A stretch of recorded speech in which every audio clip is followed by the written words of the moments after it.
Welcome to Why Should I Invest? Developed by the International Collegiate Angels Network, or ICAN. At ICAN, we believe that campus-born ventures are today's most underappreciated asset class. Each podcast will spotlight a campus-born founder and the venture they're building. I'm going to ask the tough questions that investors would want to ask. So welcome to another episode of Why Should I Invest? I'm Dr. Tom Duening. Today I'm here with Aditi Majumder, who represents STL. STL stands for Summit Technology Laboratory.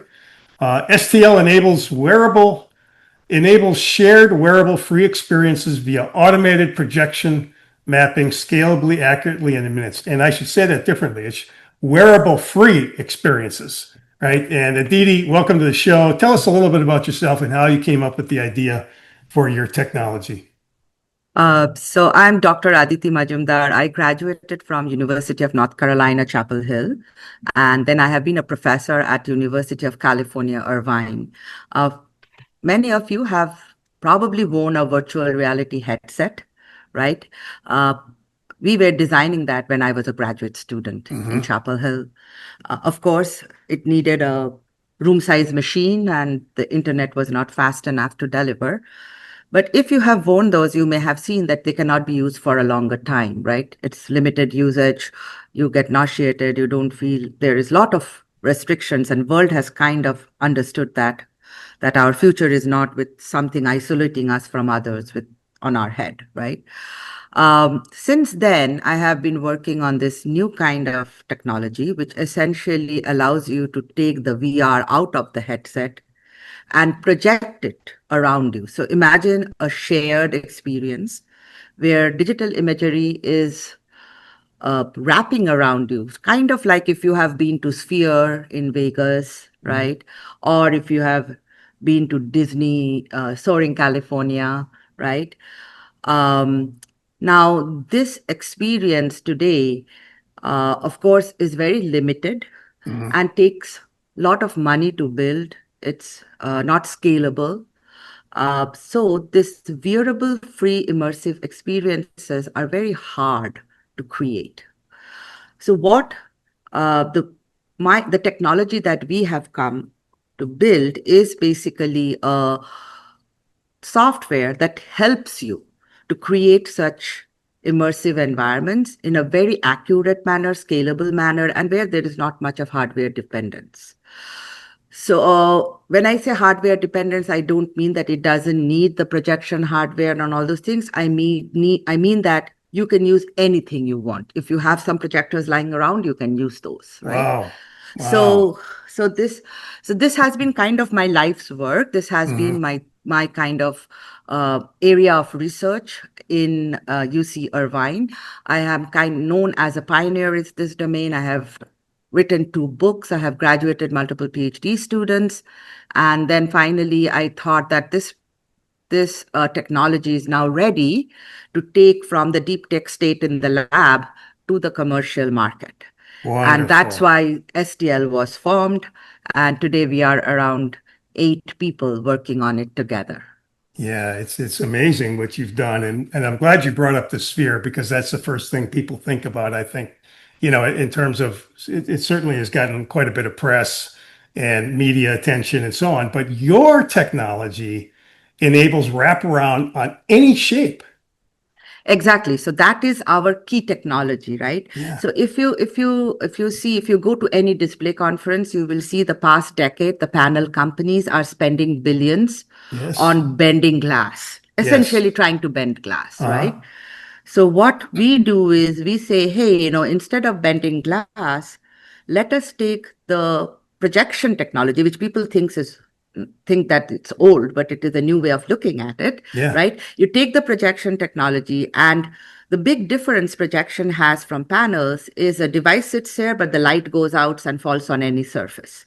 Now, if you can control this light, right, in a very precise manner, then you can, as if, let the light flow like liquid on surfaces, hug surfaces, create displays on any kind of surface. So the particular demonstration that won the most innovative technology award in Symposium of Information Display, the largest display conference this May, was basically a football. Okay. And we just put projectors on top of it, and it creates a completely seamless display. There is no chaotic jumble of images. And that is the biggest technology, is to create curved displays wrapping around any object. Any object, yes. I'm looking at an image of it here on your pitch deck. It's amazing. So this image really literally wrapped around the entire football. Exactly. Amazing. And you did win this award at SID Display Week. Congratulations on that. Great job. Tell us now, because you said that you're bringing it out of the laboratory to the commercial marketplace, and I can think of a few things that might be applications for this, but give us some idea of the clients that you've worked with. Yeah. So actually, being a deep tech, it is general enough and has many use cases. For example, today, if you see the simulation and training market, right? Not only in defense or flight simulators, but also in golf simulation, racing simulation, mining simulation.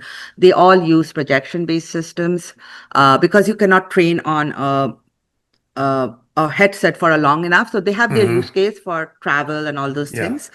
The second is location-based entertainment, like theme parks, theatrical lighting, museums, right? The third is command and control. So that has been one of the biggest plays. The reason we won so much of non-dilutive funding is we essentially gave a military a way to create large expeditionary command and control, because when you go in a remote austere location, you cannot carry panels. They're fragile and they are heavy.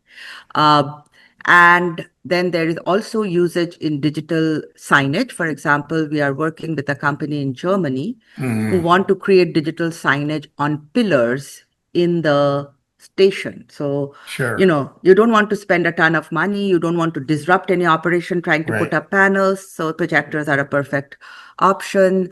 So there is like so many use cases, but currently we are focusing on mostly location-based entertainment and simulated training. That's our beachhead.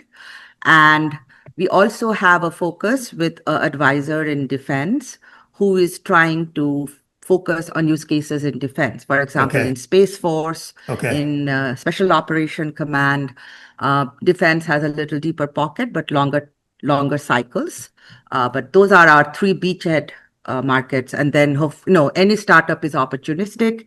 So if we find while we are targeting this, something else opens up, then we will have to evaluate which way we are going to go. Right. So you just mentioned digital ads on columns, and I've got to mention that I used to fly quite a bit through Denver International Airport, and they had columns that had advertising on there.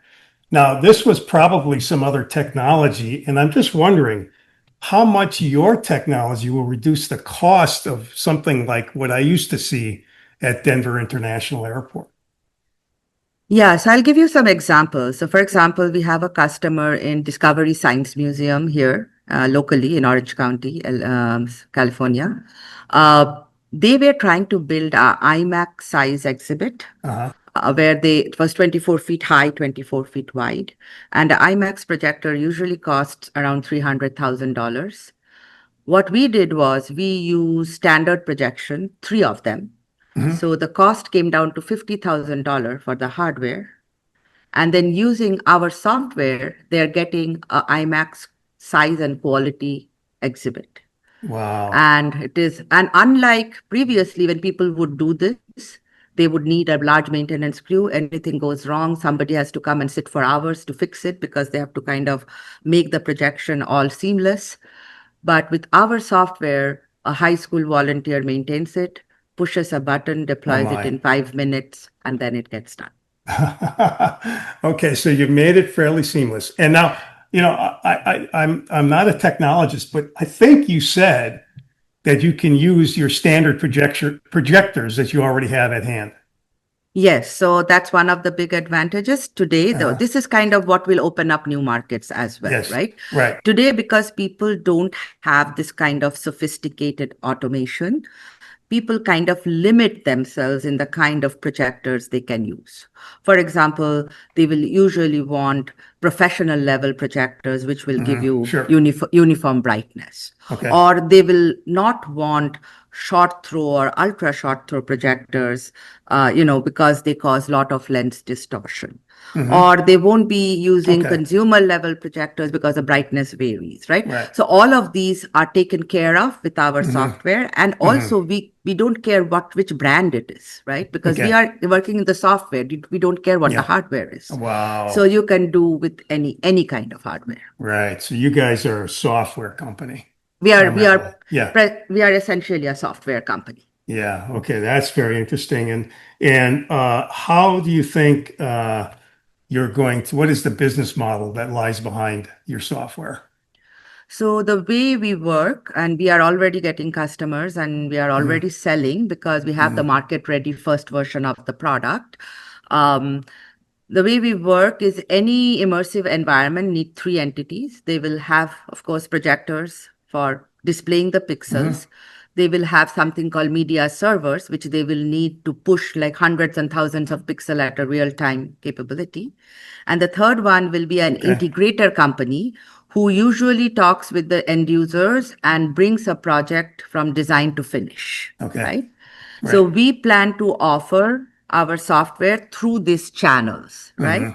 And so, for example, currently we are talking to Panasonic, who are the largest projection company, and the hope is that for every projector Panasonic sells for their immersive environment, they will add on our software, say for $3,500 license per annual license, and annual maintenance contract, or a subscription of $2,500 per projector.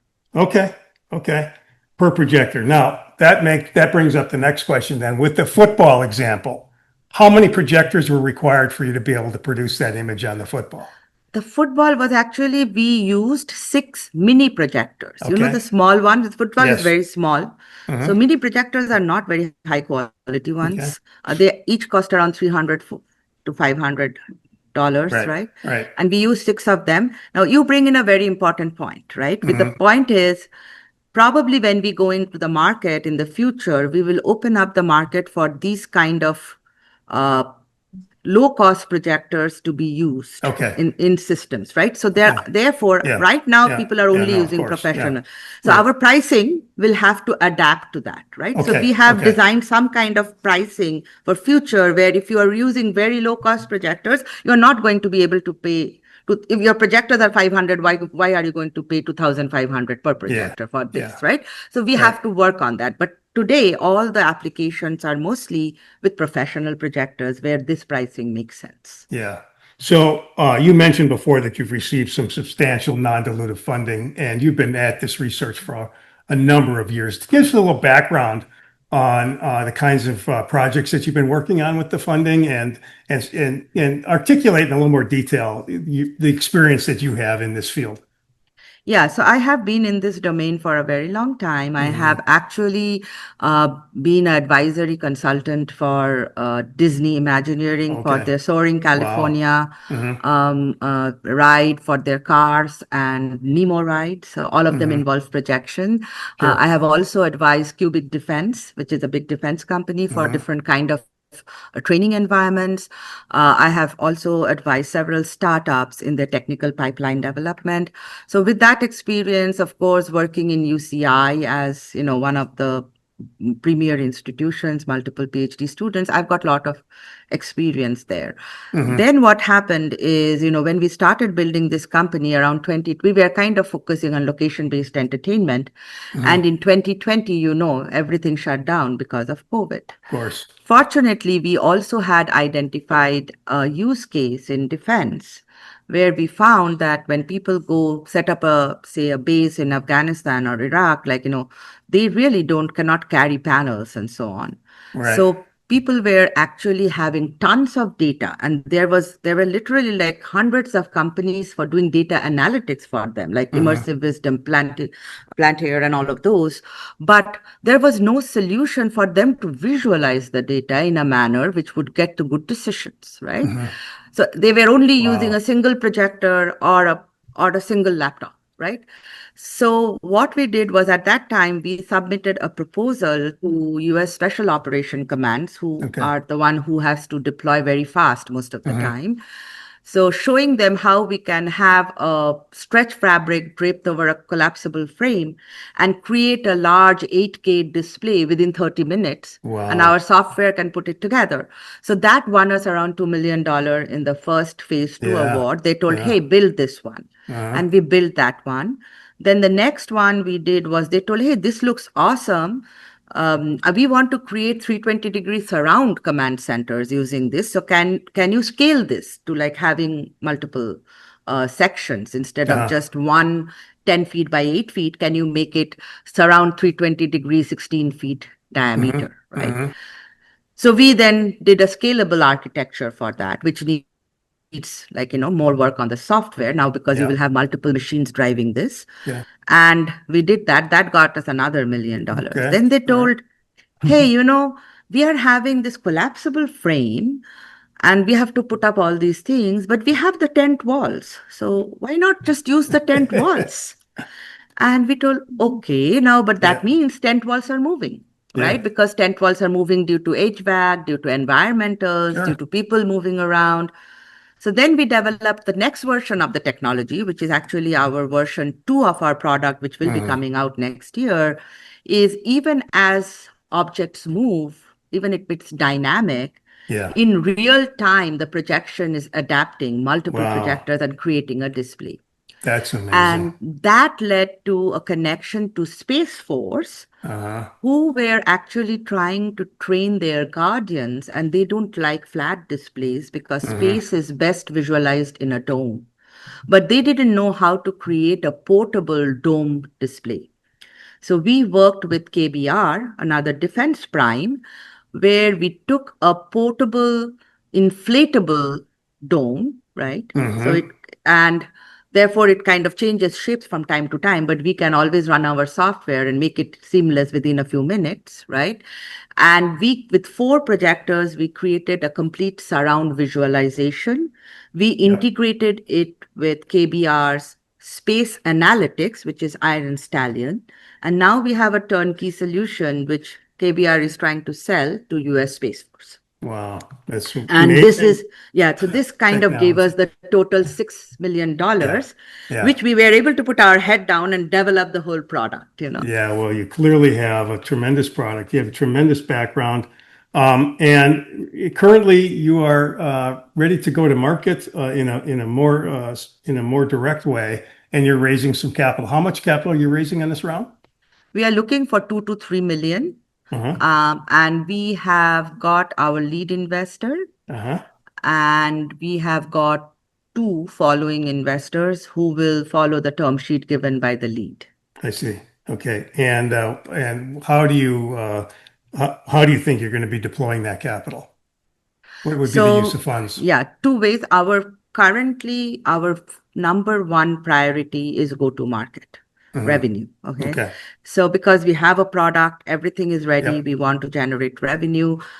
We are actually looking for a GTM person, whom, Uh-huh. depending on what will be the best way to do it, either Right. fractional or they will basically shape the GTM team. I Yep. believe in surrounding myself with the right people, Yep. right? And so that will be the first one. So I think around 30 to 35% will go there. Uh-huh. The second one, we will continue having our core R&D team, which will develop the Right. software for next generation Uh-huh. version of the software. And the rest of it will go on customer success. That means, we are Okay. selling through channel partners, so we have to train people. So that will be going to there, and Yep. the G&A. And what do you think is your beachhead market that you're going to be Our pursuing? beachhead markets are 2. One is simulation training, another is location-based Okay. entertainment. Okay. Right. We are actually already signing Sure. contracts, Yeah. but we also are looking at defense for a longer route of revenue. Right. And it looks very strong. And so people can see more about your company at your website, summittechlab.com. Correct? And it's Summit Tech Lab. So there's two T's in the middle there. Don't forget, don't miss that. summittechlab.com. And I like to end each of my podcasts with a very, very simple question. Why should I invest? Because this is the future. And I do, okay, let me tell you my dream, right? The reason I named my company Summit Tech Laboratory and not something specific to the technology is I truly believe we are going to shape the future immersive environment technologies, right? And I think this has the potential to become the Google of tomorrow, right? In the space of immersive environment. We are already getting interest from Sony Ventures and, a lot of big names. And we are talking to Panasonic, who are going to give us our first contract for the next 6 months. So I think you'll get your money back. And probably that is, of course, everybody wants that. Every investor wants his money to grow. That is the first thing. Yes. But maybe 10 years from now, you will be able to say, hey, I was part of the holodeck experience creating company. I can't wait for it. That is the added bonus, right? So I think that's where you should invest in us. That is very exciting technology that you've created. Thank you so much for joining us today. I'm speaking with Aditi Majumder, and her company is STL. You can see more at summittechlab.com. Thank you so much for joining us today. Thank you so much, Tom. And I really invite everyone to join us in this mission where projectors should become like lights in your room, right? Imagine putting on your lights and then it's projection. I agree. Thank you. Thank you. Thank you so much, Tom. You bet. For more information about how you can get involved in the ICAN mission, please contact me directly via email at tomdenning@icanhub.net.